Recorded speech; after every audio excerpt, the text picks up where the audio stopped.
Good morning. सकाळी सकाळी उठल्यानंतर सखी इतकी छान खुश असते. नंतर निखिलने तिचं डेलीचं काम केलं. सखीला औषध द्यायचं. मी खूप दिवसांनी आज सखीची मालिश करून तिला अंघोळ घातली.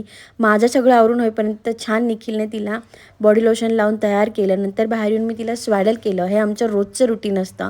स्वॅडल केल्यानंतर ती इतक्या आशेने निखिलकडे बघते की तो तिला सोडेल त्यातून, पण तसं नसतं. मग तिला बळजबरी झोपवलं.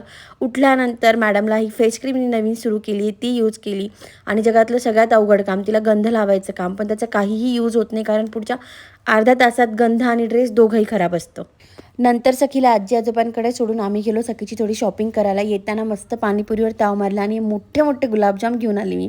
सध्या आमच्या रूममध्ये इतका पसारा असतो फक्त सखीमुळे. नंतर आईंनी माझ्यासाठी शेंगा उकडल्या, कढीपोळी केली आणि आज निखिलसाठी घरी मटण होतं. आणि मटण असल्यानंतर आमच्या किचनमध्ये इतके सारे चक्कर असतात.